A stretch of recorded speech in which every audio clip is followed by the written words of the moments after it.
40 seconds. That's how long it took for Mark's career to end, and he pressed the button himself. A glass conference room, 12 board members, one presentation. In a final slide, the presenter never bothered to check. To understand how one slide ended a career, we go back 3 weeks, to the night Ruth stopped sleeping. 3 weeks earlier, Sublevel 4, the server hub. Ruth's badge is the only one that swipes in after midnight. Project Helix, her design, an engine that predicts power grid failures before they happen. 11 months of her life. Every line of code, every test, hers. Saved, signed, time-stamped. Remember that detail. It matters. Her boss, Mark, called it a side project. A toy, he said. Don't waste company time. So she built it on her own time. Nights, weekends. Until the toy did something nobody expected. It worked. Helix flagged a transformer failure 31 hours early. The company saved millions. People noticed. The board noticed. They wanted a full presentation. And suddenly, Mark's opinion of the toy changed. Monday morning, Mark's office. Ruth, about Helix, send me everything. The code, the data, the documentation, all of it. It needs senior leadership now, he smiled. You understand. She understood perfectly. She just didn't say so.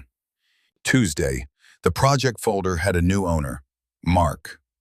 Ruth's name? Removed from the summary page. Jane from Systems pulled her aside. He's done this before. Took the work, took the title. Be careful. Careful. Ruth turned the word over in her mind.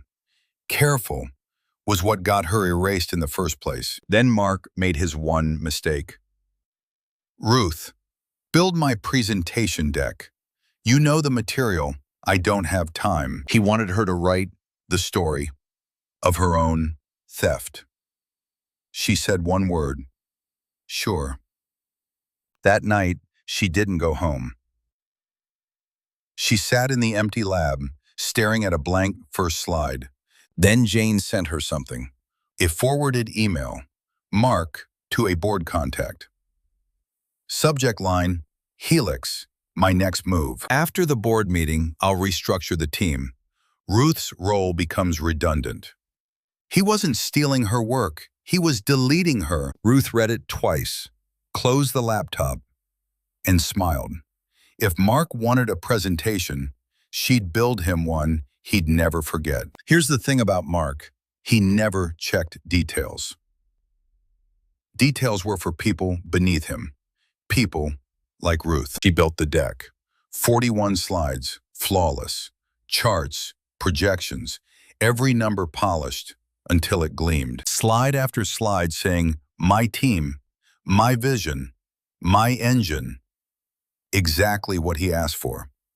Exactly. And then, slide 42, labeled Appendix, Technical Validation. The slide nobody reads, unless it makes them. What did she put on it? Not revenge, not rage, just the truth, set to autoplay. 11 months of commit logs. Author, Ruth. Timestamps, every save, every test. A heartbeat of evidence. And one more thing, an audio file, embedded, waiting, 3 weeks old. We'll get to that. Thursday, Mark rehearsed in the glass conference room. Slide 41.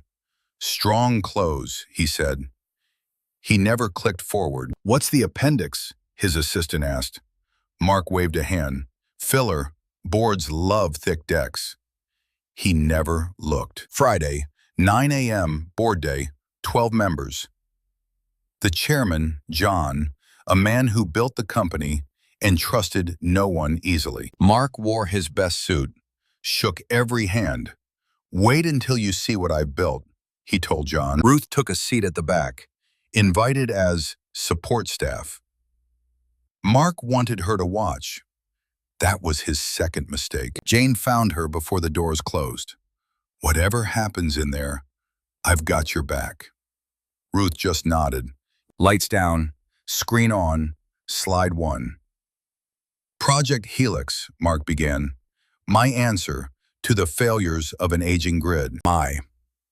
14 times in 10 minutes, Ruth counted. The board leaned in. John took notes. Slide 30. The savings numbers hit the screen. Someone whistled. Mark glowed. He was winning the room. Slide 41. The close. This engine is my proudest achievement. Applause. Real applause.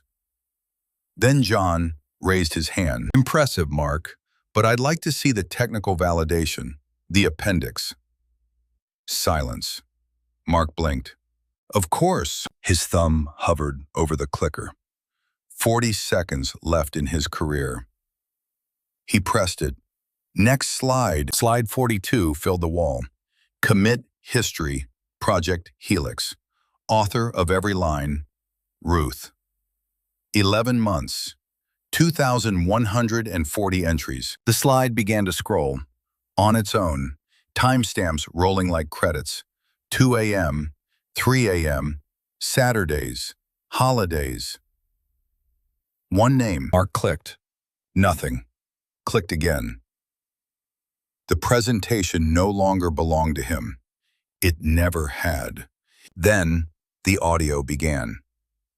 Mark's own voice, recorded 3 weeks ago by the conference system he never thought about.